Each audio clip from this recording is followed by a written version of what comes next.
Alors, tous ensemble, reprenons bien fort maintenant.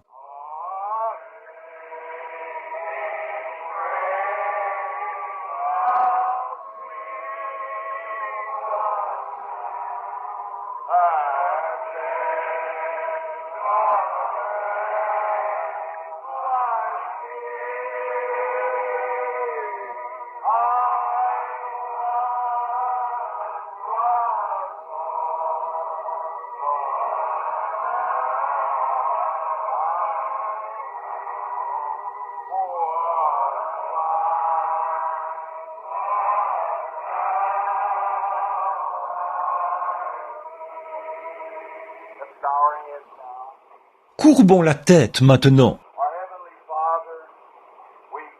Notre Père Céleste, nous te remercions pour le grand privilège que nous avons de venir vers toi. Premièrement, nous ne pouvons venir que par Christ. C'est pourquoi nous faisons précéder notre prière de son nom. Ainsi, nous savons par sa parole que tu nous exauceras, car nous le demandons en son nom. Ce n'est pas par notre propre justice, ni par quoi que ce soit que nous puissions posséder ou faire, mais c'est par la grâce et par elle seule que nous venons et que nous le demandons au nom de Christ. Père, il se peut qu'il y ait beaucoup d'hommes et de femmes ici, dans ce bâtiment ce soir, qui sont des pécheurs. C'est pour le pécheur que tu es mort. Puisse ce soir être le soir où Dieu parlera à leur cœur et les appellera par sa grâce à entrer dans le royaume. Accorde-le, Père. Peut-être qu'ils ont perdu bien des années à errer dans le péché, mais que ce soit maintenant l'heure. Seigneur, je te remercie ce soir pour Billy Paul, mon pauvre petit garçon, orphelin de mère, qui est ballotté. Merci Seigneur de lui avoir accordé le Saint-Esprit, ce qui lui donne maintenant cette assurance qu'un jour glorieux, nous reverrons maman. Tout est bien, tout ira bien. Ô Dieu, puissent les anges le faire savoir à maman aujourd'hui. Elle pleurait au moment de sa mort et disait « Sers Dieu, un jour, Billy Paul sera un homme et il recevra le Saint-Esprit. » Ses prières ont été exaucées. Ô Dieu, bénis ce garçon maintenant. Puisse-t-il suivre le Maître pas à pas. Oh, comme sa petite voix tremblait quand il me disait « Papa, je viens de recevoir le Saint-Esprit. Je suis tellement heureux. » Oh Dieu, que ce soit l'expérience de chaque personne qui n'est pas née de nouveau ici ce soir. Puisse-t-il recevoir le Saint-Esprit ce soir. Si nous avons commis quelques péchés, pardonne-nous, Seigneur. Guéris les malades, pense les cœurs brisés. Et maintenant, Seigneur, je ne sais même pas par où commencer pour parler ce soir, mais tu pourvoiras.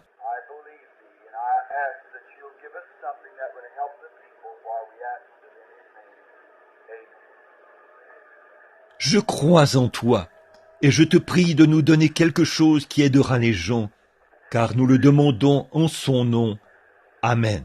Juste pour lire un peu ici dans l'Écriture, j'aimerais prendre Ésaïe 35, car mes paroles failliront, mais la parole de Dieu ne faillira jamais. Par conséquent, aucun service n'est complet s'il n'est pas précédé de la lecture de l'Écriture. Le désert, les pays arides se réjouiront, la solitude s'égayera et fleurira comme un narcisse. Elle se couvrira de fleurs et tressaillira de joie, dans des chants d'allégresse, cris de triomphe, et la gloire viendra au Liban. Lui sera donnée la magnificence du Carmel et de Saron. Ils verront la gloire de l'Éternel, la magnificence de notre Dieu. Fortifiez les mains languissantes et affermissez les genoux qui chancellent. Dites à ceux qui ont un cœur troublé, prenez courage, ne craignez point. Voici votre Dieu, la vengeance viendra, la rétribution de Dieu. Il viendra lui-même et vous sauvera. Il s'ouvriront les oreilles des sourds. Alors le boiteux sautera comme un cerf, et la langue du muet éclatera de joie. Car les eaux jailliront dans le désert, et des ruisseaux dans la solitude. Le mirage se changera en étang, et la terre desséchée en source d'eau. Le repaire qui servait de gîte aux chacals croîtront des roseaux et des joncs. Il y aura là un chemin frayé, une route, la voie sainte. Nul impur n'y passera. Elle sera pour eux seuls. Ceux qui la suivront, même les insensés, ne pourront s'égarer. Sur cette route, point de lion, nulle bête féroce ne la prendra. Nul ne s'y rencontrera. Les délivrés y marcheront, là. Les rachetés de l'Éternel retourneront. Ils iront à Sion avec chant de triomphe, et une joie éternelle couronnera leur tête. L'allégresse et la joie s'approcheront. La douleur et les gémissements s'enfuiront. Puisse le Seigneur ajouter ses bénédictions à la lecture de sa parole. Ce soir, si Dieu le veut, je veux vous parler juste quelques instants. Je vais surveiller ma montre ici pour ne pas vous garder trop longtemps ce soir. Après les réunions de cette semaine où j'ai essayé de montrer aux gens qu'il n'y a pas lieu d'avoir peur, la pire chose que le diable peut mettre sur vous, c'est la crainte. Si vous aviez même un cancer et que vous ne craigniez pas, que vous croyez que Dieu vous guérirait, vous ne seriez pas trop mal en point. Dieu s'en occuperait. Si vous étiez malade ou quoi que ce soit et que vous ne craigniez pas. Donc, la crainte est l'une des pires choses que Satan peut mettre sur une personne. Et cette semaine, j'ai essayé de démontrer par l'Écriture qu'un homme né de nouveau du royaume de Dieu n'a rien à craindre. En Jésus-Christ, vous êtes à l'abri, en parfaite sécurité. Tous ceux que le Père m'a donnés, a-t-il dit, viendront à moi. Nul ne peut venir si le Père ne l'a appelé. Le Père doit le conduire jusqu'à moi, et je ne mettrai pas dehors celui qui vient à moi. Et tous ceux, personne ne peut les ravir de la main de mon Père. Personne n'est plus grand que lui. Celui qui écoute mes paroles et qui croit à celui qui m'a envoyé a la vie éternelle. Il ne vient point au jugement, mais il est passé de la vie, de la mort à la vie. Celui qui mange ma chair et qui boit mon sang a, non pas aura, mais a, au présent, la vie éternelle. Et je le ressusciterai au dernier jour. N'attristez donc pas le Saint-Esprit de Dieu, par lequel vous avez été scellés jusqu'au jour de votre rédemption. Voilà, c'est ça, scellés et mis à part jusqu'au jour de votre rédemption.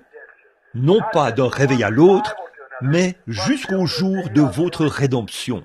Oh, combien le Saint-Esprit est venu ce matin et nous a bénis alors que nous en parlions. Il nous a retenus ici jusqu'à 13h30 ce matin, alors qu'on était là depuis 9h30. Oh, combien il nous a bénis. Maintenant, ce soir, je veux parler de... Ésaïe a dit ici, il y aura là un chemin frayé et une voie sainte. Maintenant, je veux parler de la voie de Dieu.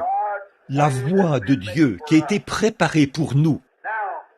Maintenant, si j'allais à New York, la meilleure chose que je puisse faire ne serait pas de chercher à connaître ma position géographique et de me diriger vers le nord.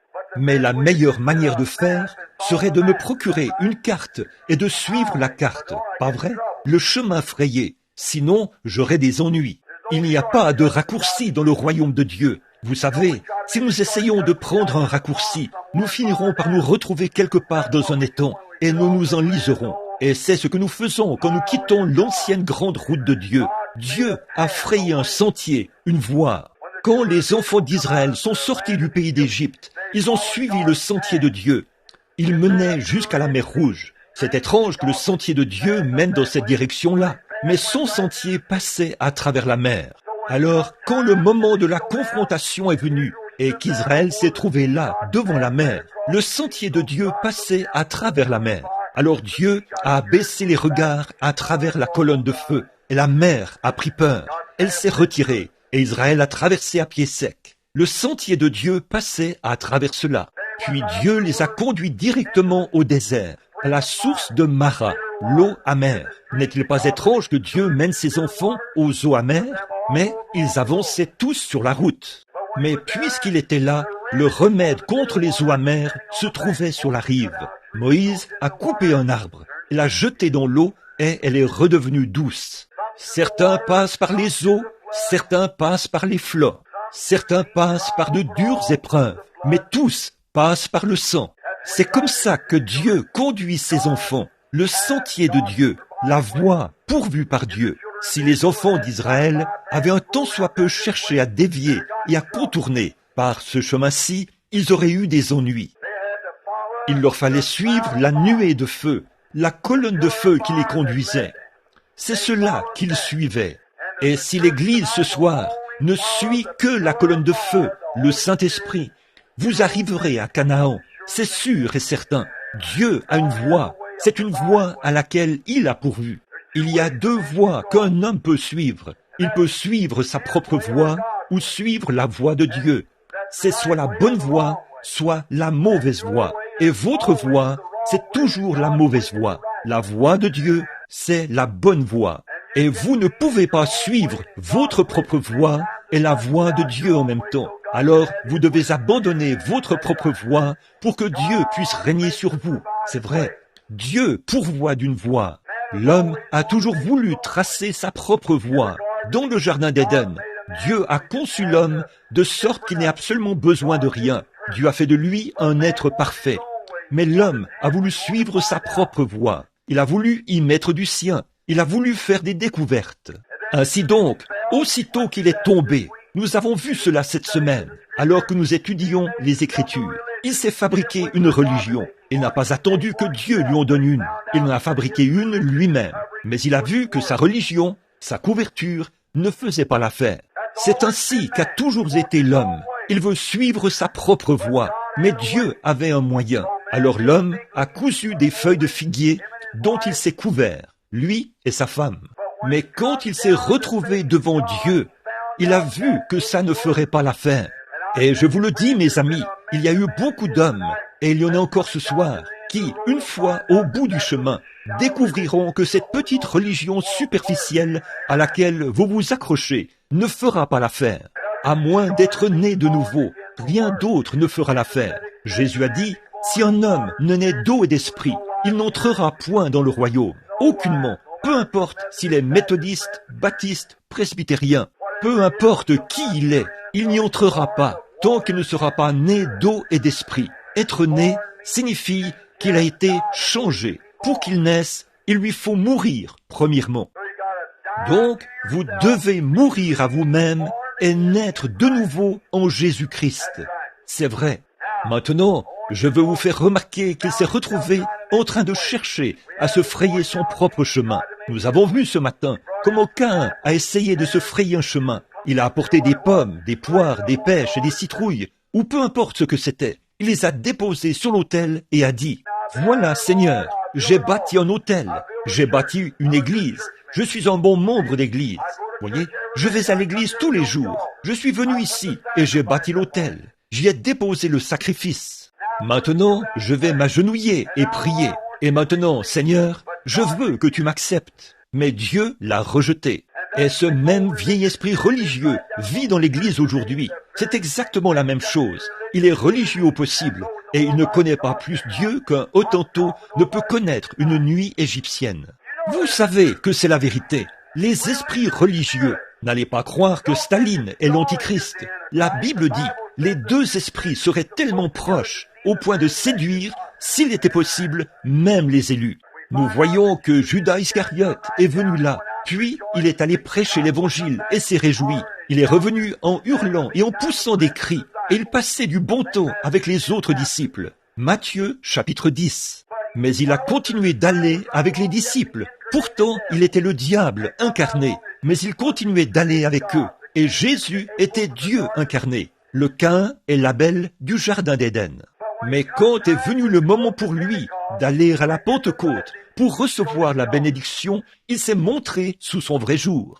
Et quand on se met à dire qu'il faut naître de nouveau et recevoir le baptême du Saint-Esprit, 9 fois sur 10, les esprits se montreront sous leur vrai jour. Ils feront voir ce qu'ils sont. Ils diront, ça, c'est du fanatisme. Laissez ça de côté. Frère, c'est la voie pourvue par Dieu pour l'homme aujourd'hui. Alléluia!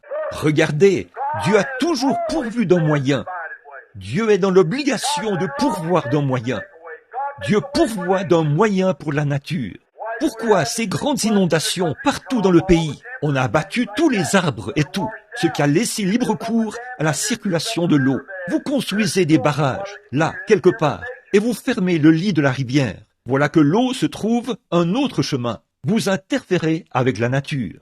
Dieu avait pourvu d'une voie. C'est ça la cause des inondations. Tout ce que Dieu a fait est parfait. Et chaque fois que l'homme s'en mêle, il rend ces choses imparfaites. C'est vrai. Eh bien, prenons par exemple le cas des canards. J'aime observer les canards pendant les saisons où je vais chasser dans la montagne. J'irai là-bas à l'automne. Eh bien, là-bas, les canards viennent tous de la Louisiane pour s'y rassembler. Ils vont là-bas dans les marécages. Puis, ils se dirigent vers le nord et s'y installent. Ils font leur nid et élèvent leurs petits canetons. Ainsi, les petits grandissent. Et vers le mois de septembre, à cette période de l'année, ou à la fin septembre. Et puis, le brave petit canard mâle, il n'a jamais quitté cet étang. Il est simplement là, dans l'étang. Au bout d'un moment, le givre se met à gagner le sommet de la montagne. Un peu de neige tombe là-haut et une brise froide balaye la montagne. Ce petit canard ressent cela. Eh bien, il n'a jamais été ailleurs que sur cet étang. Il n'a pas encore un an. Il lève la tête, pointe son petit bec en l'air, file au milieu de l'étang et se met à faire coin, coin. Tous les canards de l'étang viennent vers lui. Chaque canard de l'étang sait qu'il est né chef. Et sans boussole, ni rien, ce petit canard prend son envol, quitte cet étang et se dirige tout droit vers la Louisiane, vers les rizières, directement là-bas. On dirait que les chrétiens devraient avoir un peu de cet instinct de canard, de toute façon. N'est-ce pas? C'est vrai. Très bien. Pourquoi? Vous dites, c'est l'instinct. Non, ils suivent la voie pourvue par Dieu. Dieu leur a donné un moyen, un instinct pour les y conduire. Et ils croient cela. Mais Dieu donne à l'homme le Saint-Esprit et il le rejette. Il a sa propre manière de faire. Mais Dieu a pourvu d'un moyen pour nous. Alléluia! Je me sens un peu religieux ce soir, après ces quelques soirées de réveil. Remarquez, voilà. Oui, monsieur, ce petit canard ira là-bas. Et je vais vous dire autre chose. Vous allez consulter le journal. On vous dit, demain, il fera beau temps. Alors, vous allez à la chasse et là, vous voyez les lapins s'installer bien bas dans l'herbe. Ne vous fiez pas aux journaux.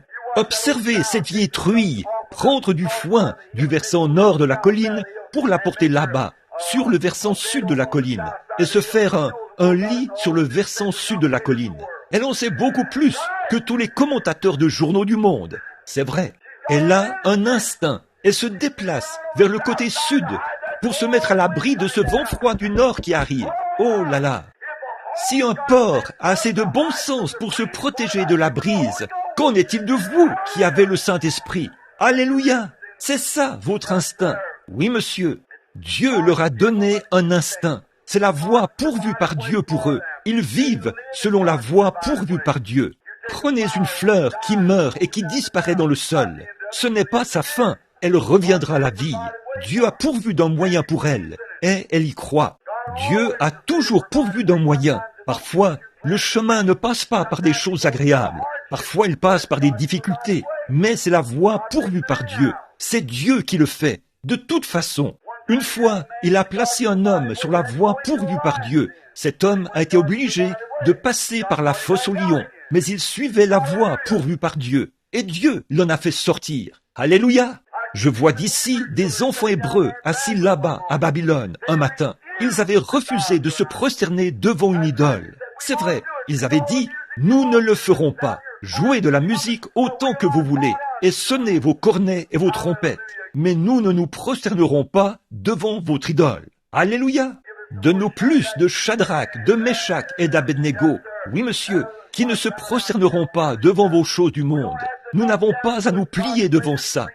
Dieu nous a rendus libres par le Saint-Esprit. Alléluia, oui monsieur.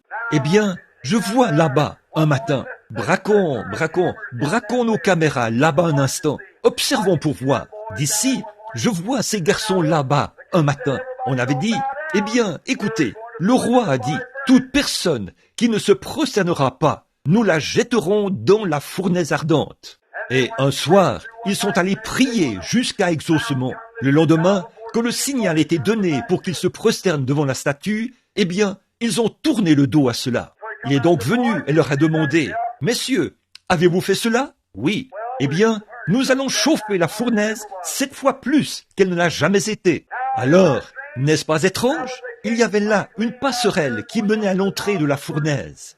Tout Babylone était flamboyant ce matin-là. Le feu ronflait. Je vois d'ici le roi Nebuchadnezzar, tel l'homme moderne d'aujourd'hui, s'asseoir là et dire « Maintenant, nous allons faire brûler toute cette religion du Saint-Esprit qui est en ces gars-là. » Oh oui, ne pensez pas que le diable ne vous brûlera pas. Il le fera certainement. Mais souvenez-vous, le Saint-Esprit est lui-même un feu. Maintenant, je veux vous faire remarquer que le chemin de Dieu menait directement à cette passerelle. Je vois d'ici Shadrach, Meshach, Abednego marcher vers la mort. J'entends Shadrach dire, « Abednego, as-tu prié jusqu'à exaucement ?» « Oui. » « Alors, tout va très bien. Es-tu sûr que tu marches dans la voie de Dieu ?»« Oui, monsieur. Dieu a dit dans sa parole que nous ne devons pas nous prosterner devant des idoles, et nous ne le ferons pas. Dieu est capable de nous délivrer de cette fournaise ardente, mais s'il ne le fait pas, ça nous est égal. Nous ne nous prosternerons pas. Nous suivons la voie que Dieu a pourvue. J'entends quelqu'un dire, « Êtes-vous vraiment sûr que vous vous retrouvez dans la voie pourvue par Dieu ?» Oui. Alléluia. Certains disent, « Eh bien, ne pensez-vous pas que tous ces gens-là pourraient avoir raison plutôt que vous ?» Non, monsieur, la Bible dit, et nous nous en tenons à cela. Et les voilà qui continuent de gravir la passerelle. La chaleur intense était presque, elle a même tué les hommes qui les amenaient. Ils étaient presque sur le point d'y entrer. Dieu n'avait pas dit un mot. Ils continuaient de suivre la voie pourvue. Ils se sont avancés jusqu'à l'entrée de la fournaise. À peu près au moment où ils se préparaient à entrer dans la fournaise ardente, vous savez, je vois un tableau terriblement sombre ici devant moi, en ce moment même. Des hommes qui essaient d'être fidèles à Dieu, qui suivent la voie pourvue par Dieu, et les voilà sur le point d'être brûlés. Quel tableau!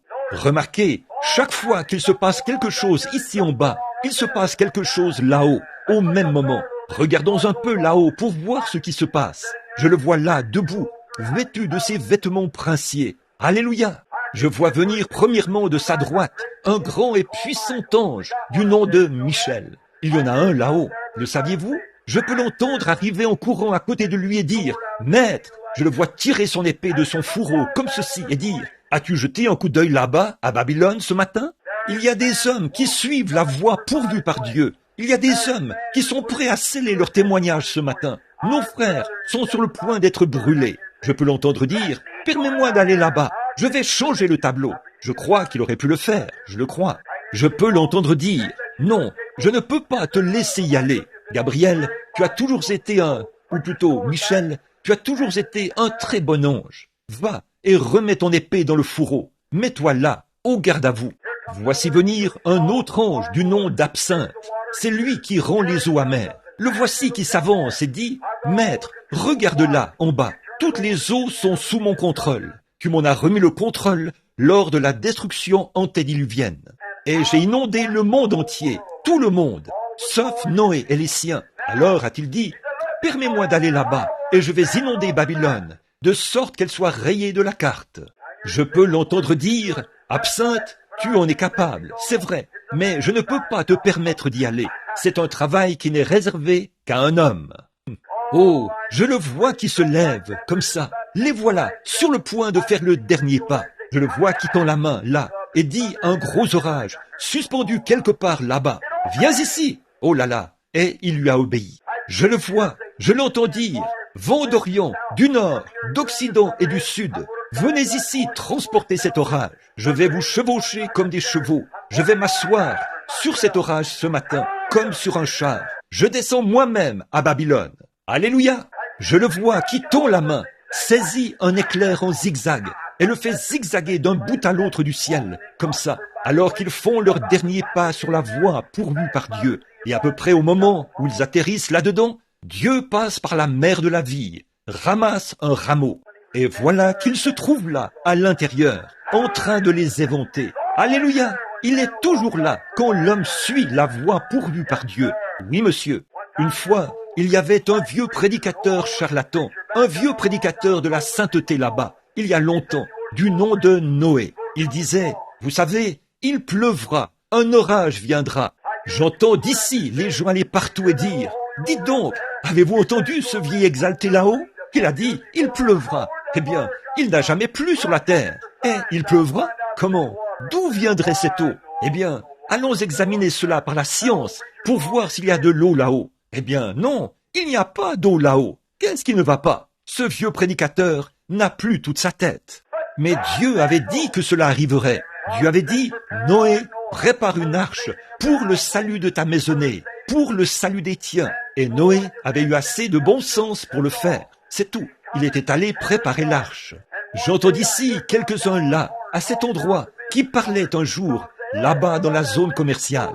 Certains disaient, hé, qu'en est-il de cette histoire de pluie qu'il raconte là-bas? Cette histoire que raconte ce vieux prédicateur charlatan, disant qu'il pleuvra là-haut. Avez-vous déjà entendu pareille chose? Et là, il prétend suivre la voie pourvue par Dieu. Il la suivait. Amen.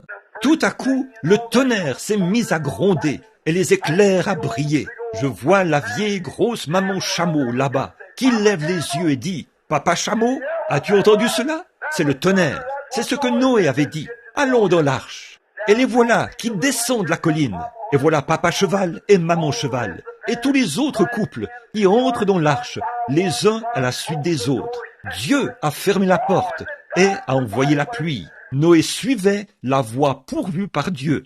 Certains de ces gens ont enfourché des rondins et ont dit « Ceci me maintiendra au-dessus des flots ». Mais laissez-moi vous dire que quand les orages ont commencé à se déchaîner, l'arche a flotté. Alléluia! Pourquoi? Ils suivaient la voie pourvue par Dieu. Dieu bénira toujours les gens qui suivent la voie qu'il pourvoit. Il n'a jamais pourvu d'un rondin. Il n'a jamais pourvu de ceci. Il a pourvu d'une arche. Et aujourd'hui, mon frère et ma sœur, un moyen a été pourvu pour les hommes et les femmes. C'est par Jésus-Christ, le Fils de Dieu, qui est mort là-bas au calvaire. Et par son sang, nous avons le pardon des péchés. Nous pouvons recevoir le baptême du Saint-Esprit en guise d'approbation de Dieu, montrant qu'il nous a acceptés en son Fils Jésus-Christ, en parfaite sécurité. Alléluia! Vous me traiterez d'exalté de toute façon. Alors, autant commencer tout de suite. Très bien. Je me sens vraiment bien. Très bien. Croyez-vous cela? C'est la voix de Dieu et la seule voix. Ce n'est pas la voix méthodiste, ce n'est pas la voix baptiste, ce n'est pas la voix presbytérienne, ce n'est pas la voix pentecôtiste. C'est la voix de Christ.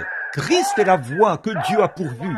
Il est le sacrifice que Dieu a pourvu. Il est Jéhovah Rapha. Il est Jéhovah Jireh. Il est Jéhovah Manassé. Quand Abraham a offert Isaac, il a donné à ce lieu le nom de Jéhovah Jireh. Le Seigneur se pourvoira lui-même d'un sacrifice. Et voilà, c'est le Fils de Dieu. Amen. Dieu pourvoit toujours d'un moyen d'échapper. Oui, monsieur.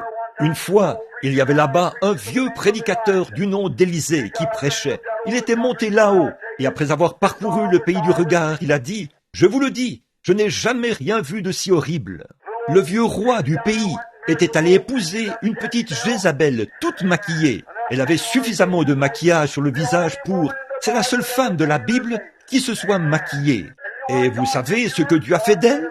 Dieu l'a donnée en pâture aux chiens. C'est la seule que je connaisse. Si vous voyez une femme dont le visage est tout maquillé, savez-vous comment vous pouvez l'appeler? Dites « Bonjour, Madame Pâté pour chien ». C'est ce qu'elle est. Elle est comme de la pâté pour chien. Oh là là. Écoutez, frère, je reviens de l'Afrique. Ce truc-là tire son origine du paganisme. Ce sont les païens qui se maquillent.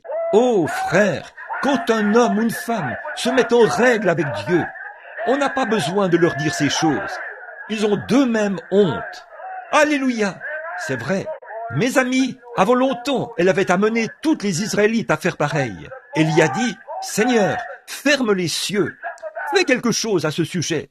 Dieu a parlé et a dit, eh bien, Élie, je vais te dire quoi faire. Va parler à Akab. Et voilà qu'un vieux prédicateur, enveloppé d'un grand morceau de peau de mouton comme ça, s'est mis en marche, le visage couvert de barbe. On aurait dit une chenille laineuse. Il s'est présenté devant le roi et lui a dit, la rosée ne sera pas appelée, ou il n'y en aura pas tant que je ne l'aurai pas fait venir. Alléluia! Il suivait la voie pourvue par Dieu. Oui, monsieur. Ah, hors d'ici, espèce de fanatique. Très bien, nous savons ce que nous faisons. Le vieil Élie a dit, Seigneur, que dois-je faire? Daigne pourvoir d'un moyen pour la suite. J'ai accompli ma mission. Dieu lui a dit, va là-bas, près du torrent de Kérit, et assieds-toi. D'accord, c'est un très mauvais endroit, mais je vais y aller et m'y asseoir. Tu as dit, va là-bas. Si ton sentier mène là-bas, j'irai là-bas. Il y est allé et s'y est installé. Il a dit, maintenant Seigneur, qu'est-ce que je vais faire ici? Assieds-toi là, reste là, c'est tout. Et avant longtemps, il a commencé à avoir faim. Il a dit, Seigneur, je commence à avoir un peu faim. Et voici qu'est arrivé un corbeau. Certains d'entre eux ont dit, regardez ce vieux prédicateur exalté assis là-haut sur la colline. Voyons donc, n'est-il pas fou? Eh bien, ce gars-là, qui est assis là-haut au soleil, il va mourir. Voyons donc, c'est un fanatique. Et avant longtemps, toutes les eaux ont tari. Il n'y avait plus d'eau à boire dans le pays. Mais chaque fois qu'Élie avait soif, tout ce qu'il avait à faire, c'était de se pencher au-dessus du torrent de Kérit pour boire. Puis, quand il avait faim, un corbeau venait là, portant un sandwich dans son bec et disait « Tiens, Élie, vous dites, où le corbeau trouvait-il? Voulez-vous dire que vous croyez ça, frère Branham? Oui, monsieur. Oui, monsieur. Voulez-vous dire qu'un corbeau a apporté à Élie quelque chose à manger pendant 3 ans et 6 mois? Je le crois. Vous dites, où prenait-il cela? Je ne sais pas. Tout ce que je sais, c'est que le corbeau prenait cela quelque part, l'apportait à Élie, Élie le mangeait, et il est resté en vie pendant 3 ans et 6 mois grâce à cela. C'est vrai, je le crois. C'est la même chose pour... Vous dites, qu'est-ce qui vous rend si heureux? Qu'est-ce qui fait que vous puissiez bouger le bras? Je ne sais pas. Tout ce que je sais, c'est que le calvaire a payé pour cela. C'est la Bible qui l'enseigne. Le Saint-Esprit l'a apporté. Je l'ai reçu. Alléluia! Je ne sais même pas d'où cela vient, mais je l'ai reçu. Alléluia! C'est vrai. Je ne peux pas vous dire d'où cela vient, mais c'est arrivé ici. Oh là là! Cela fait qu'on se sent vraiment bien. Certainement. Alléluia! Ne vous énervez pas. Ça veut dire louange à notre Dieu. Amen. Ça veut dire qu'il en soit ainsi. Oh là là! Certainement. Je ne sais pas. Et on disait qu'il était fou d'aller s'installer là-bas. Oh là là! À l'heure du repas, voilà un serveur de couleur qui s'avance et dit, tiens, Élie, voici ton petit déjeuner. Voyons, il était dans une meilleure situation que la moitié des gens qui sont ici ce soir. J'imagine qu'il n'y a pas beaucoup de gens ici ce soir qui ont des serviteurs de couleur. Mais lui, il avait des serviteurs de couleur, des corbeaux qui lui apportaient à manger à chaque repas. Alléluia! Gloire! Dieu avait une salle à manger quelque part. Il y apprêtait tout, le faisait cuire et le lui envoyait. Alléluia! Ce même Dieu vit et règne aujourd'hui.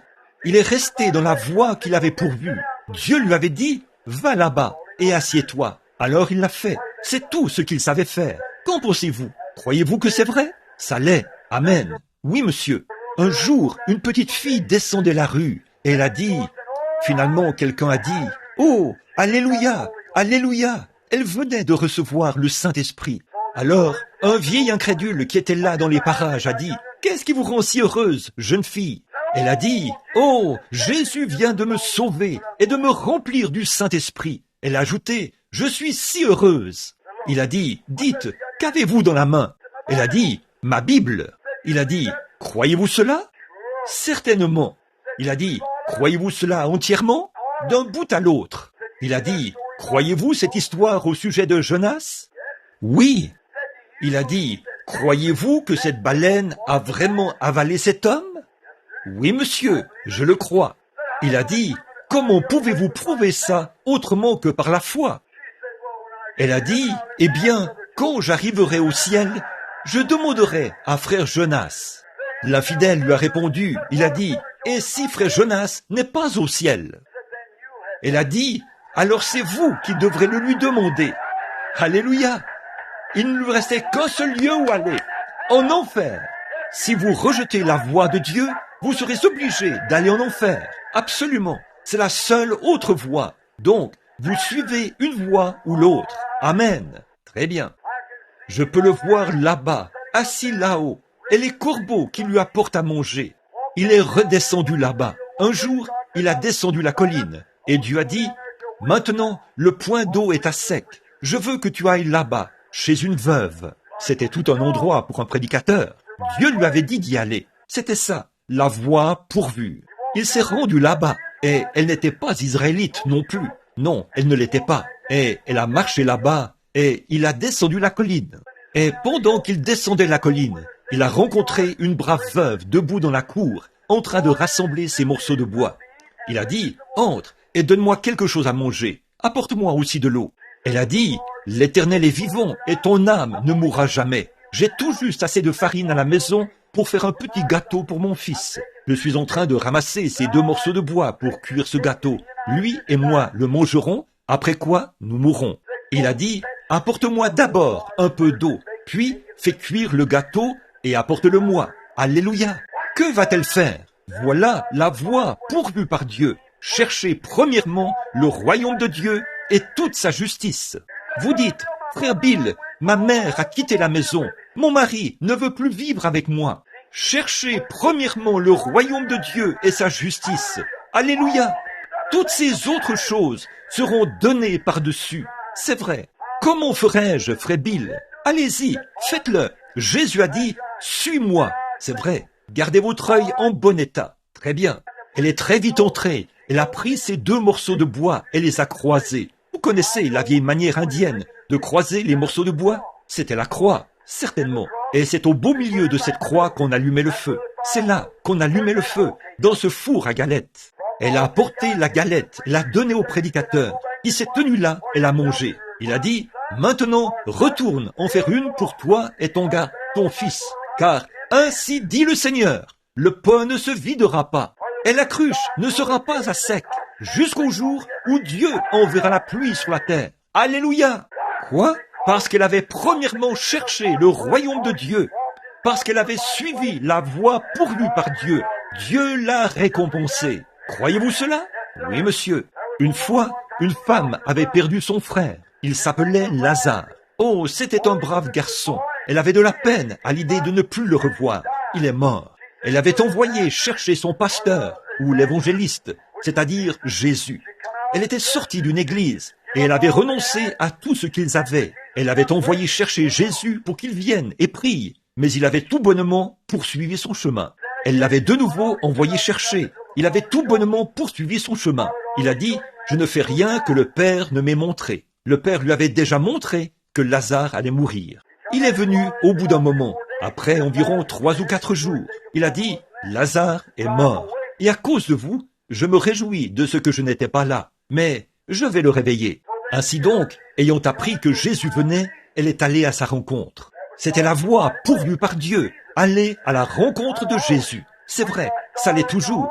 Quand vous avez de l'affliction dans votre foyer, allez à la rencontre de Jésus. Quand vous avez la maladie dans votre foyer, allez à la rencontre de Jésus.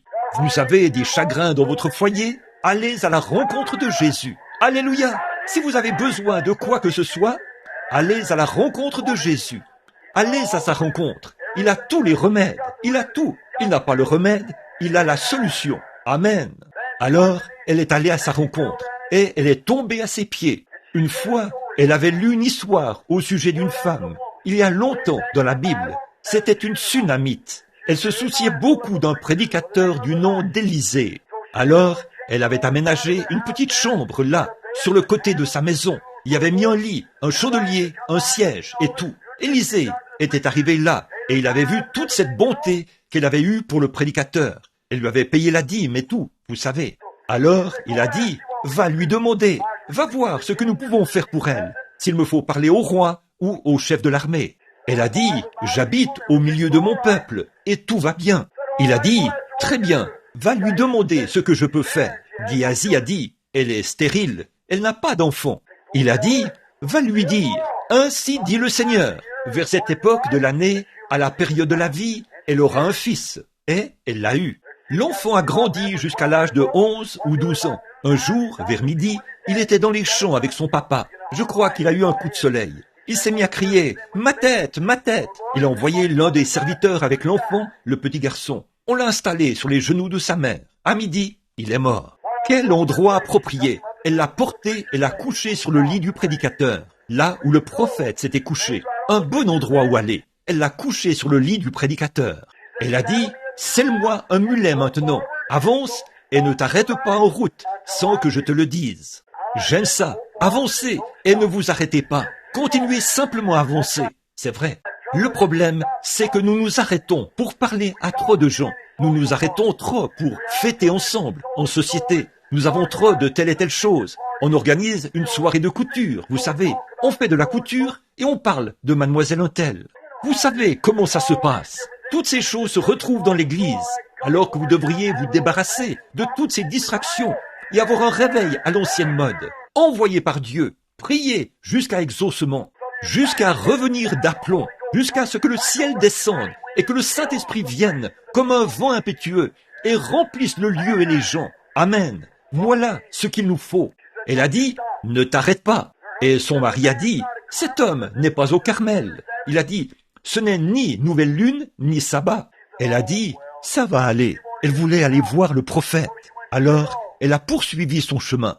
Élisée a regardé au loin et a dit, voilà cette Sunamite qui arrive. Quelque chose ne va pas chez elle. Je ne sais pas ce que c'est. Elle est arrivée en trombe. Et il a dit, te portes-tu bien? Ton mari et ton enfant se portent-ils bien? Elle a répondu, tout va bien. J'aime ça. Elle avait suivi la voie pourvue par Dieu. Elle a dit, tout va bien maintenant. Et c'est là qu'elle s'est mise à tout dévoiler. Il a dit à Élie, prends mon bâton et va le poser, ou plutôt à Géhazi, prends mon bâton et va le poser sur l'enfant. Mais elle a dit, je ne te quitterai point. Alors le prophète y est allé, a prié, a fait les 100 pas dans la pièce. Il s'est couché sur l'enfant mort et celui-ci est revenu à la vie. Cette femme, Marthe, savait que la Sunamite avait reconnu que Dieu était dans son prophète. Et si Dieu était dans son prophète, Dieu était certainement dans son fils. Donc, si elle pouvait arriver jusqu'à Jésus, elle obtiendrait le remède. Alors, elle a accouru et est tombée à ses pieds. Elle a dit, Seigneur, si, c'est ce qu'il était, Seigneur, si tu avais été ici, mon frère ne serait pas mort. Mais maintenant même, tout ce que tu demanderas à Dieu, Dieu le fera. Oh, j'aime ça. Maintenant même, tout ce que tu demanderas à Dieu, Dieu le fera. C'est encore bon ce soir. Vous dites, je suis un pécheur, frère Branham. Maintenant même, tout ce que vous demanderez à Dieu, Dieu le fera. Aie pitié de moi, pauvre pécheur. Il le fera. Si vous êtes malade, aie pitié de moi, Seigneur. Il le fera. Maintenant même. Vous dites, le médecin m'a abandonné. Mais maintenant même, Seigneur. Je n'ai pas marché depuis 5 ans. Mais maintenant même, Seigneur. Je n'entends plus rien depuis je ne sais quand. Maintenant même, Seigneur. J'ai perdu l'usage de la parole depuis je ne sais combien de temps. Mais maintenant même, Seigneur. Quoi que vous demandiez à Dieu, et il est assis à la droite du Père, afin d'intercéder sur la base de votre confession. Alléluia. Elle a dit, maintenant même, tout ce que tu demanderas à Dieu, Dieu le fera. Il s'est redressé et a dit, ton frère ressuscitera. Elle a dit, oh oui Seigneur, à la résurrection générale, au dernier jour, il ressuscitera. Il a dit, je suis la résurrection et la vie. Oh là là, la Bible dit, il n'avait rien pour plaire, ce petit homme d'apparence frêle. Mais il a dit, quand il s'est redressé, voilà, c'était Dieu. Il a dit, maintenant ton frère va ressusciter. Il a dit, je suis la résurrection et la vie, a dit Dieu. Celui qui croit en moi vivra, quand même il serait mort. Quiconque vit et croit en moi ne mourra jamais. Crois-tu cela? Elle a dit, oui Seigneur, je crois que tu es le Fils de Dieu, qui devait venir dans le monde. Il a dit, où l'avez-vous mis? Et il s'est mis en marche vers la tombe. Jésus a pleuré. Il n'y a pas longtemps, une femme a dit, une très brave femme, une femme de la science chrétienne, qui ne croyait pas que Jésus avait la divinité. Elle croyait qu'il était un prophète. Elle croyait qu'il était un brave homme, mais qu'il n'était pas né d'une vierge. Il nie la naissance virginale. Non seulement cela, mais un sondage a montré que 85% des prédicateurs protestants des États-Unis prétendent que la naissance virginale est une imposture. C'est vrai, la manière dont vous vivez pourrait facilement m'amener à le faire, à le penser. C'est l'exacte vérité. Ils croyaient que c'est une imposture. Et il y avait même un plus grand pourcentage de prédicateurs qui ne croyaient pas que Jésus reviendrait sous une forme visible. Ce n'est pas étonnant que nous ayons besoin d'un réveil. Frères, écoutez bien, on entend tellement parler de réveil aujourd'hui. Nous n'avons jamais eu de réveil. Ici, il n'y a pas longtemps, j'ai suivi la présentation d'un autre homme où on a beaucoup parlé de ce sujet. Selon ce qu'il disait, il est allé dans une ville et là, il avait eu 5000 conversions. Nous avons fait un suivi juste après son passage. Pas moi, un groupe de ministres. Ils ont pris leurs coordonnées pour faire le suivi avec ces gens. Et 30 jours après son passage, ils n'ont pas pu en trouver 30 qui prétendaient être sauvés. Vous savez ce que je pense? Je pense qu'il s'agit de la conviction plutôt que de la conversion. C'est-à-dire quand un homme naît de nouveau de l'Esprit de Dieu. Ce qu'il nous faut aujourd'hui, ce n'est pas une réunion de réveil, mais un réveil à l'ancienne mode. Un réveil du Saint-Esprit envoyé par Dieu. Une religion à l'ancienne mode, de ciel bleu qui tue le péché, lavé par le sang. Amen. Une religion qui fera en sorte que vous rendrez ces outils pour pneus et que vous vous repentirez. C'est vrai. Elle a dit, puis elle a dit, eh bien, écoutez, frère Branham, je peux vous prouver qu'il n'était rien d'autre qu'un homme. J'ai dit, allez-y. Si vous pouvez me prouver qu'il n'était pas Dieu, alors je l'accepterai. Elle a dit, non, il n'était pas divin, il n'était qu'un homme, et je peux prouver par la Bible qu'il n'était qu'un homme. J'ai dit, si vous pouvez le prouver par la Bible, alors je l'accepterai. Elle a dit, êtes-vous prêt? J'ai dit, je le suis. Elle a dit, quand il est allé là-bas, dans Jean 11, quand il est allé au tombeau de Lazare, il a pleuré. J'ai dit, qu'est-ce que cela a à voir avec ça? Elle a dit, eh bien, voilà la preuve qu'il n'était rien d'autre qu'un homme. Il pleurait. J'ai dit, écoutez madame, il était un homme, c'est vrai, mais il était plus qu'un homme. Il était un homme Dieu. Dieu était en Christ, réconciliant le monde avec lui-même. Oui monsieur, il est venu pour faire la volonté du Père. Il a suivi la voie pourvue par Dieu. Il n'a jamais regardé à droite ni à gauche. Il a fait ce que Dieu lui disait de faire. Il était la voie pourvue par Dieu. Et sur le chemin, il menait vers Lazare. Il a pleuré. Il était un homme quand il pleurait. Mais quand il s'est tenu là, près du tombeau, où se trouvait un homme mort depuis 4 jours, rongé par les vers de sa peau, qui entrait et sortait de son corps, et dont la puanteur se répandait, quand il a dit « Lazare, sors !» Un homme qui était mort depuis 4 jours s'est levé sur ses pieds et a repris vie. Là, c'était plus qu'un homme. Alléluia! Oui, monsieur, il était un homme quand il pleurait, mais quant à la résurrection, il était Dieu. Il était un homme quand il est descendu de la montagne, affamé ce soir-là, et le regardait autour dans les arbres, cherchant quelque chose à manger. Il était un homme quand il avait faim. Mais quand il a nourri 5000 personnes, avec 5 petits pains et 2 petits morceaux de poisson, il était plus qu'un homme. C'était Dieu dans la chair. Alléluia! Il était un homme quand il était allongé dans la barque ce soir-là, après qu'une force était sortie à travers son vêtement, ce qui l'avait rendu vraiment faible, au point qu'une mer déchaînée qui rugissait, 10 000 démons de la mer avaient juré qu'il le noierait cette nuit-là, alors que cette petite barque était là, ballottée comme un bouchon de bouteille sur une mer déchaînée. Je sais qu'il était un homme quand il était allongé là, endormi, mais quand ils ont dit « Ne te soucies-tu pas que nous périssions ?» il a posé son pied sur le bastingage de la barque et a dit « Silence, tais-toi » et le calme est revenu. Ça, c'était plus qu'un homme.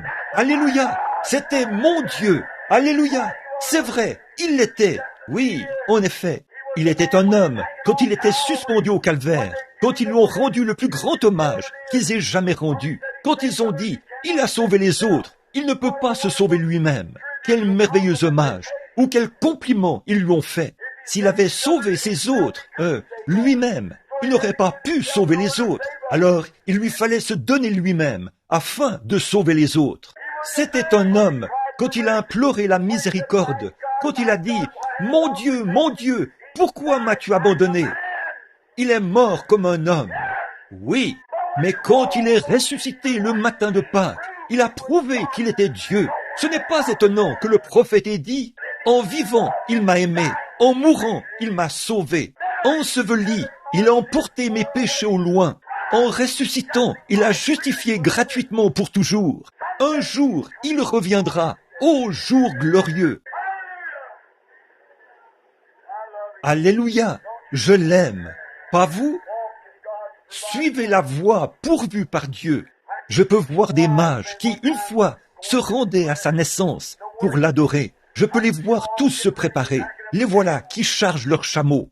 Je peux voir Jim Jones et tous les autres et Jointel faire leurs bagages. Je peux les voir qui placent leur table à cartes et les rangent là, sur le côté, comme ceci, puis ils empilent toutes les autres choses. Et alors, ils s'en vont adorer Jésus. Voilà qu'ils finissent par constater, au moment de partir, que les vieux chameaux n'arrivaient pas à marcher. C'est justement là le problème de l'Église aujourd'hui. Vous l'avez tellement rempli des choses du monde que ça vous ramène en arrière. C'est vrai, je le vois qui prend le départ comme ça, et tous les autres aussi. Ils arrivent là-bas, sur le flanc de la montagne, et voilà qu'ils ne peuvent même pas passer, puisque étroite est la porte, resserrez le chemin, mais il n'y en aura que peu qui les trouveront. Oui, monsieur, je peux voir un autre brave compagnon qui fait ses bagages. Il veut voyager léger, parce que, dit-il, je fais mes bagages pour aller au ciel. Frère, je ne fais pas mes bagages pour aller au ciel, je les défais pour pouvoir aller au ciel. Alléluia. Donc, pour l'enlèvement, il faut se débarrasser de tout. La Bible dit, rejetons tout fardeau et le péché qui nous enveloppe si facilement, afin de courir avec persévérance dans cette carrière. Je peux voir un brave homme s'avancer, vous voyez. Je peux voir sa femme qui est là. Elle dit, Jean, qu'y a-t-il mon chéri? Où vas-tu? Il répond, je vais adorer le Seigneur. Comment sauras-tu trouver ton chemin? Eh bien, j'y vais. Or, tu n'as même pas de boussole. Tu n'as même pas ton permis pastoral. Qu'est-ce qui te prend? Te recevront-ils? Y vas-tu pour adorer le Seigneur? Oui, prends ta boussole. Non, je n'en ai pas besoin. Tu n'en as pas besoin? Comment te rendras-tu jusque là-bas? Je peux le voir montrer du doigt l'étoile du matin et dire, je vais suivre la voie pourvue par Dieu. Amen. Dieu avait pourvu d'une étoile pour conduire les mages. Ils n'avaient pas besoin de boussole. Ils avaient besoin de la voie pourvue par Dieu, l'étoile. Gloire! Et le même Dieu qui a conduit les mages à Christ par l'étoile est ici ce soir, sous la forme du Saint-Esprit, pour vous conduire à Christ, à la nouvelle naissance, au baptême du Saint-Esprit. C'est ça, la voie pourvue par Dieu. Si un homme ne naît d'eau et d'esprit, il ne verra même pas le royaume de Dieu. Hommes et femmes, l'avez-vous reçu? Mon temps est écoulé. Oh là là, j'ai vraiment envie de me mettre à parler de cela, d'enfoncer mes mains dans les poches de mon pantalon et de prêcher comme un vieux prédicateur, ça fera. Pourquoi? J'aime ça. Mon gars, vous aimeriez bien déguster de la crème glacée, mais il faut que vous ayez du bacon et des haricots pour avoir un corps solide. Quelque chose qui nous nourrit, qui donne de l'énergie. C'est ce qu'il nous faut. Ne le croyez-vous pas? C'est vrai. Dieu a pourvu d'une voie. Y marchez-vous ce soir? Avez-vous reçu le Saint-Esprit après avoir cru? Maintenant, vous, mes bons amis baptistes, vous savez que j'étais baptiste, et mon pasteur, là, était baptiste. Mais je veux vous dire quelque chose. Acte 19 dit, avez-vous reçu le Saint-Esprit après avoir cru? Pas quand vous avez cru, mais après avoir cru. Oui, monsieur. Si ce n'est pas le cas, il est pour vous ce soir. Dieu a pourvu d'une voie. Frères, sœurs, n'essayez pas d'utiliser votre propre voix. N'utilisez pas la voix des feuilles de figuier. N'enfourchez pas un rondin, comme ils ont essayé de le faire lors de la destruction antédiluvienne. Ne vous revêtez pas de feuilles de figuier, comme l'avait fait Adam. N'essayez pas de suivre la voie du roi Nebuchadnezzar pour persécuter l'Église de Dieu. N'empruntez pas toutes ces autres voies, ces formes et ces voies, et bien d'autres choses que nous pourrions citer. N'y allez pas comme les pharisiens, qui étaient des gens très religieux, et qui disaient « Maintenant, écoutez, nous sommes haut placés. S'il se passe quoi que ce soit, nous le saurons. » Et Dieu s'est glissé là-bas, a fait naître un enfant dans une crèche à Bethléem, l'a fait venir dans le monde, puis l'a fait quitter le monde par la peine capitale, et ils n'en ont rien su. C'est vrai, la voie pourvue par Dieu. Oh, une fois, il y avait une femme, elle avait dépensé tout son argent. Alléluia! Les médecins ne pouvaient lui faire aucun bien. Et un jour, elle était sur le point de s'évanouir. Elle était atteinte d'une perte de sang depuis de très longues années. Et un jour, elle a entendu le bruit de rames provenant d'une barque. Elle a regardé, et la voie pourvue par Dieu était venue. C'est, oh là là, je peux la voir qui s'avance vers des baptistes très distingués. Les jours des miracles sont passés. Elle s'est simplement faufilée entre leurs jambes. Ils ont dû s'écarter du chemin. Je la vois qui arrive là, chez Brigham Young. Et toutes ces femmes, elle a tout simplement continué son chemin. Qu'a-t-elle dit? Je les entends dire, arrêtez-vous, où allez-vous? Puisque le médecin ne peut rien faire pour vous. Où allez-vous donc? Je vous ai vu là-bas, souffrant d'une perte de sang. Elle a dit, je suis la voie pourvue par Dieu. Où est-elle? J'espère que ce n'est pas de cet hypocrite-là que vous parlez. C'est là que ça se trouve. J'y vais de ce pas. Elle s'est frayée un chemin ici et là, jusqu'à ce qu'elle arrive auprès de cet homme-là. Et il faisait partie de ce genre d'église-ci, de ceci et de cela. Et tous essayaient de la renvoyer. Mais elle s'est frayée un chemin jusqu'à Jésus. Certains d'entre eux lui ont dit, « Attendez un instant là, ma sœur. Si vous mangez de la viande, vous n'y parviendrez pas. » Elle suivait la voie pourvue par Dieu. Si vous n'avez pas saisi de serpent, vous n'y parviendrez pas. Elle suivait la voie pourvue par Dieu. Elle voulait arriver jusqu'à Jésus. C'est vrai. Je pense à David autrefois. Alléluia. Oui, monsieur. Quand il a dit qu'il y a, là où il a parlé il a dit, goûtez et voyez comme le Seigneur est bon. Son goût est semblable au miel du rocher. Voici une petite description que j'avais l'habitude d'en faire. Quand je pensais au vieux sac qu'il portait ici, sur le côté, un petit sac dans lequel il mettait du miel. C'est ce que faisaient les vieux bergers. Et quand les malades donnaient, les brebis tombaient toutes malades, ils prenaient un peu de miel de leur sac et le mettaient sur un rocher de calcaire. Puis, ils appelaient la brebis malade et faisaient en sorte que cette brebis malade se mette à lécher ce rocher. Et quand elle se mettait à lécher le miel du rocher, elle léchait un peu de ce calcaire alors qu'elle léchait le miel. Et vous savez ce qui arrivait? La brebis malade se rétablissait. Maintenant, frère, regardez, j'ai un sac entièrement rempli de cela ce soir. Je ne vais pas le mettre sur l'église baptiste, l'église méthodiste, l'église presbytérienne ou l'église pentecôtiste. Je vais le mettre sur Jésus-Christ, là où cela doit être.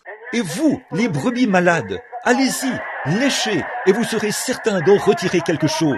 Oui, monsieur, léchez-le, comme ce vieil homme. Soyez ensevelis et léchez-le. Vous retirerez quelque chose. Ne prêtez aucune attention à ce que dit votre Église.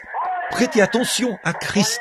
Suivez-le, car c'est en lui, il est l'Église. Je vois, suivez la voie pourvue par Dieu. Il n'a jamais dit que les méthodistes étaient la voie pourvue par Dieu. Et il n'a pas dit non plus que les baptistes l'étaient, ni aucune autre Église. Il a dit, je suis le chemin, la vérité et la vie. Vous dites, eh bien, comment puis-je savoir que je suis en lui? Nous avons tous été baptisés dans un seul esprit pour former un seul corps, pour devenir les membres de ce corps. 1 Corinthiens 12, c'est vrai, soumis à Dieu, tout ce qu'il a dans son royaume nous appartient. Il prend son gros carnet rempli de chèques, au bas desquels il signe son nom, et il dit, tiens mon fils, tout ce dont tu as besoin, va te le procurer. Amen. N'ayez pas peur de les remplir, remplissez-les et encaissez-les. Dites, merci Seigneur. Alléluia, la chose s'accomplira. Tout ce que vous demanderez, Marc 11, 24, en priant, croyez que vous le recevez, et cela vous sera accordé. Signez le chèque, dites, Seigneur, j'ai besoin de guérison, détachez-le. Dites, voilà Seigneur, au nom de Jésus, je demande ma guérison. Dites, merci Seigneur, et continuez votre chemin, croyez à cette guérison. Elle vient directement à vous, comme les corbeaux qui ont apporté cette nourriture à Élie. C'est ça. Vous dites, j'ai besoin du salut pour mon âme. Qu'allez-vous faire? Écrivez simplement et dites, tu as dit, venez à moi, vous tous qui êtes fatigués et chargés, je vous donnerai du repos. Ça, c'est à moi, Seigneur. Remplissez le chèque. J'ai besoin du salut. Accorde-le-moi, Seigneur. Le voilà. Merci, Seigneur. Et vous repartez avec cela. Avez-vous besoin du Saint-Esprit? Oui, monsieur. Restez dans la ville de Jérusalem jusqu'à ce que vous soyez revêtus de la puissance d'en haut. Après que le Saint-Esprit sera survenu sur vous, vous serez mes témoins à Jérusalem, dans la Judée, dans la Samarie et jusqu'aux extrémités de la terre. Croyez-vous cela? Remplissez le chèque, signez-le, envoyez-le et voyez ce qui arrivera. Dieu l'accordera, la voie pourvue par Dieu. Il vous a remis un carnet de chèques, alors remplissez-les. Dieu l'a promis. Croyez-vous cela? Certainement. Dieu pourvoit toujours d'une voie. Un jour, il y a eu un jeune homme du nom de Jairus. Oh, il s'était en quelque sorte rattaché à une bande d'incroyants. Comme beaucoup de prédicateurs aujourd'hui, ils se rattachent de la même manière. La Bible dit, ne vous mettez pas sous un joug avec les infidèles. Très bien. Avant longtemps, eh bien, qui a dit ça? C'est vous?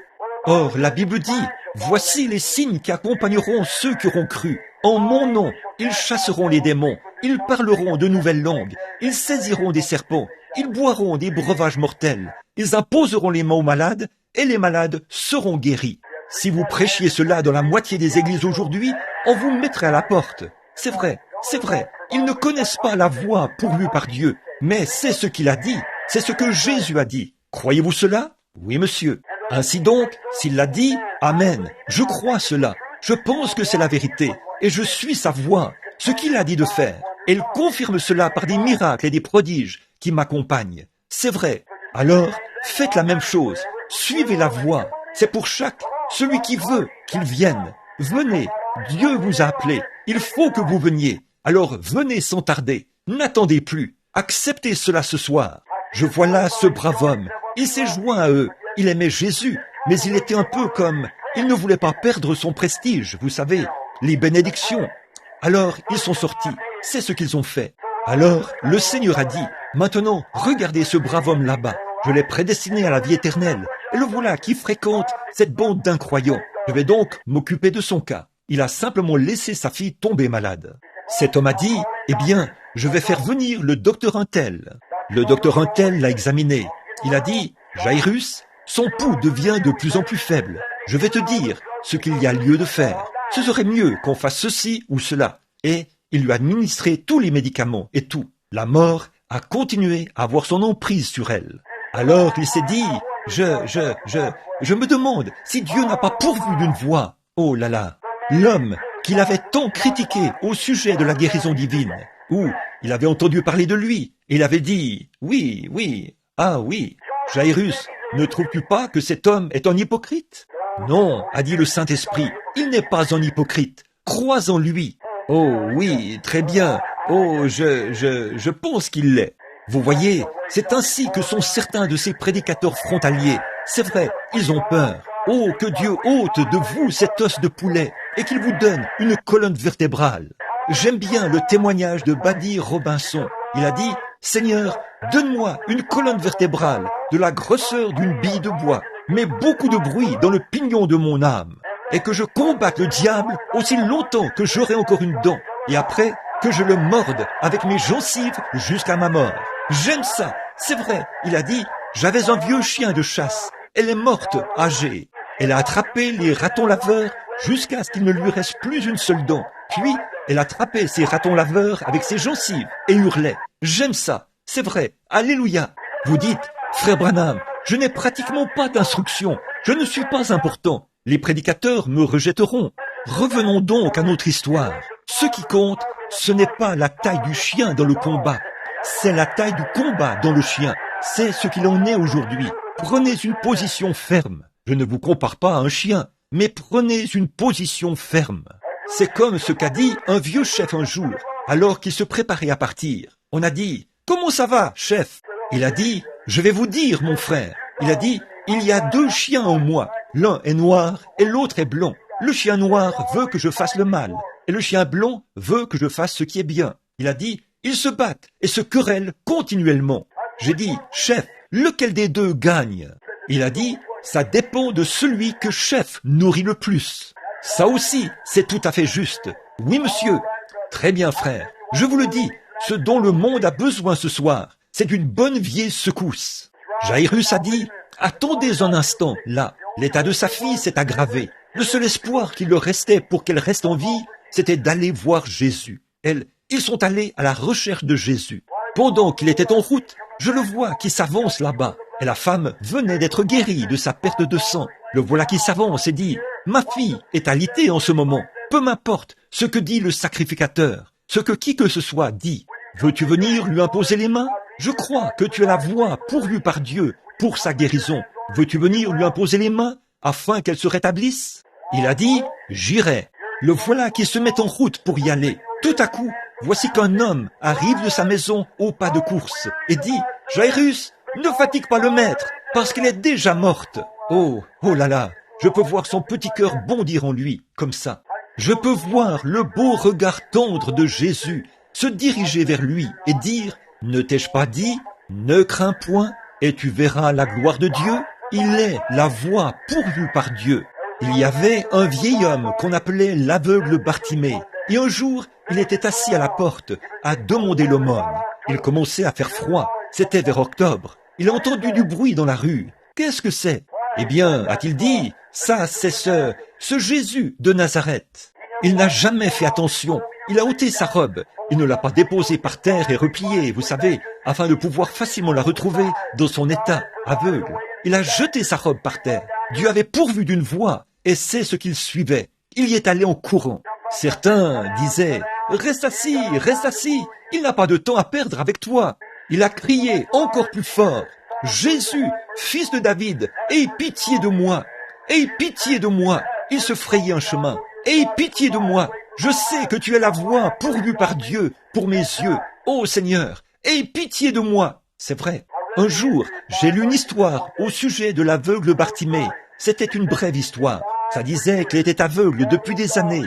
Il avait une petite fille qu'il n'avait jamais vue. Un soir, et il avait l'habitude d'aller s'asseoir là, dans la rue. Il avait un petit agneau. Autrefois, les agneaux conduisaient les aveugles, comme les chiens le font aujourd'hui. Les chiens conduisent les aveugles. On dressait des agneaux pour qu'ils conduisent les aveugles. Et là, quelqu'un a dit un jour que il avait 2 petites tourterelles. Elles faisaient des petites culbutes, comme ça, pour attirer l'attention des touristes qui allaient à Jérusalem ou dans la ville. Et il mettait des pièces de monnaie dans sa coupe. Il était aveugle. Alors un soir, sa femme est tombée très malade et il s'est adressé au Seigneur.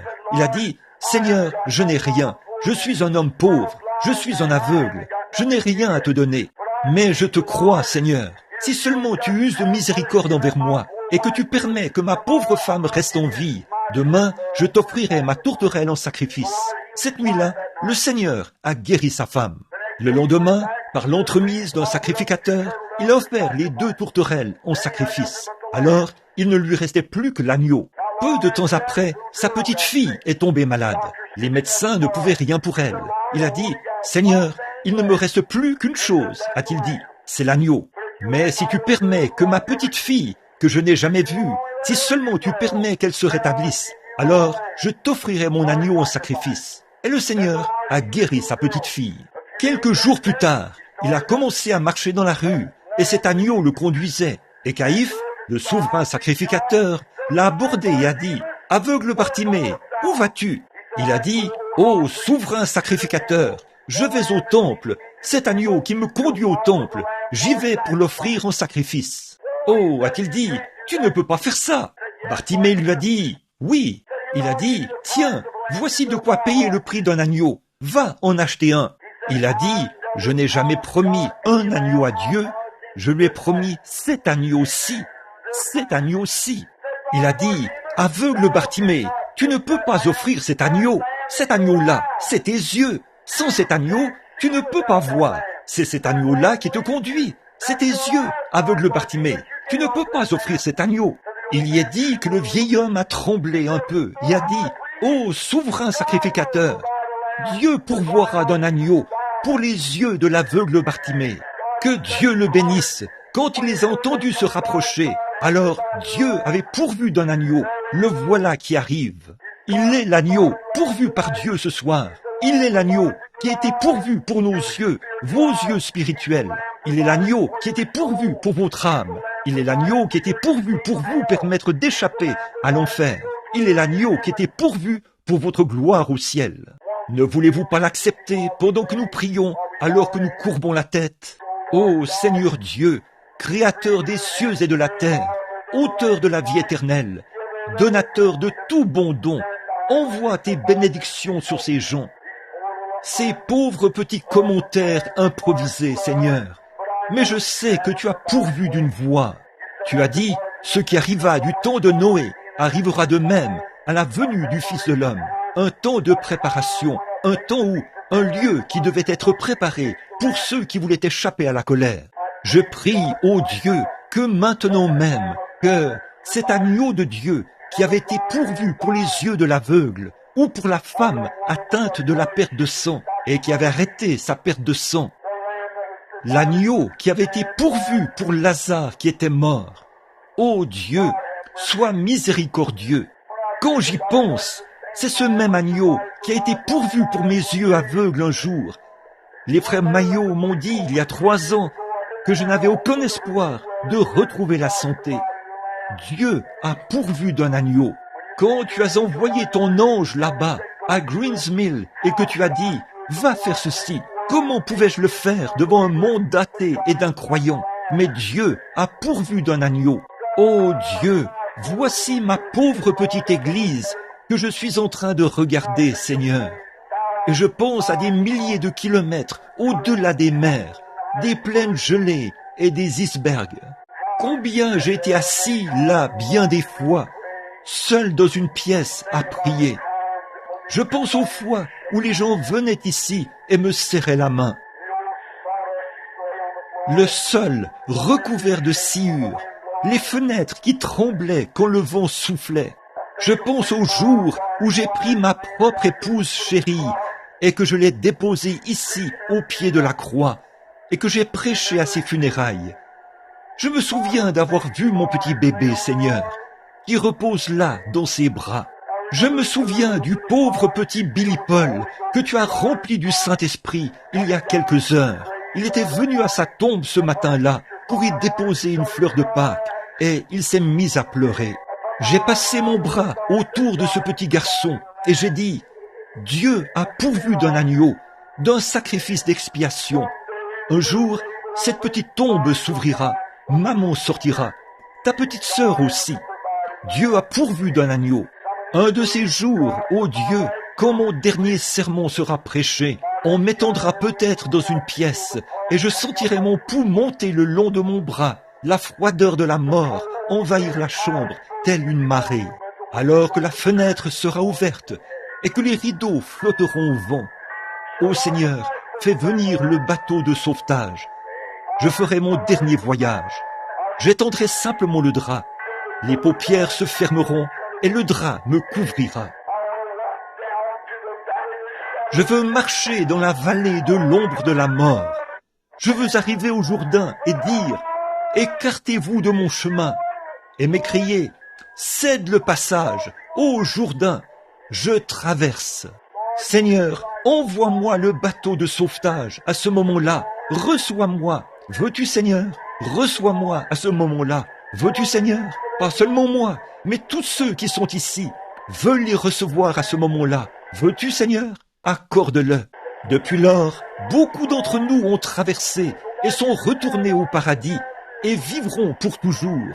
Père, s'il y a ici ce soir un homme ou une femme qui ne te connaît pas, qui ne sait rien de ce que ça vaut, qui n'est jamais né de nouveau, qui n'a jamais trouvé la voie pourvue par Dieu, puisse-t-il trouver cela maintenant même, alors que nous prions par le nom de Jésus-Christ. Avec la tête inclinée, mon ami pécheur, soyez bénis. Beaucoup sont à l'extérieur ou à l'intérieur. Le Saint-Esprit est ici. Avez-vous déjà accepté la solution de Dieu, la voie pourvue par Dieu pour vous? Il n'y a rien que vous puissiez faire pour le mériter. Dieu a pourvu de cela pour vous. Ne voulez-vous pas venir l'accepter? Ne le voulez-vous pas ce soir? S'il y a ici un ami pécheur, levez la main et dites « Frère Branham, priez pour moi. Je veux cet agneau pourvu par Dieu dans ma vie. » Nous n'avons pas assez de place ici, autour de l'autel, pour faire un appel à l'autel. Il n'y a pas de place. Alors je vous demande de simplement lever la main. Le ferez-vous, pécheur? Que Dieu vous bénisse, monsieur. Que Dieu vous bénisse, monsieur. Et que Dieu vous bénisse, sœur. Que Dieu vous bénisse. Et vous aussi, là-bas, au fond, une fois de plus. Y a-t-il quelqu'un là-bas au fond?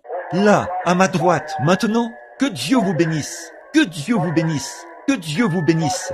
Quelqu'un d'autre pourrait-il lever la main et dire « Souviens-toi de moi, ô Dieu, accorde-moi la grâce ce soir, la vie de ton agneau. » Que Dieu vous bénisse, sœur. Je vous vois, vous qui êtes assises ici. Si vous êtes à l'extérieur, avancez-vous, posez les mains sur le panneau et dites « Frère Branham, souvenez-vous de moi. Je veux la voix pourvue par Dieu.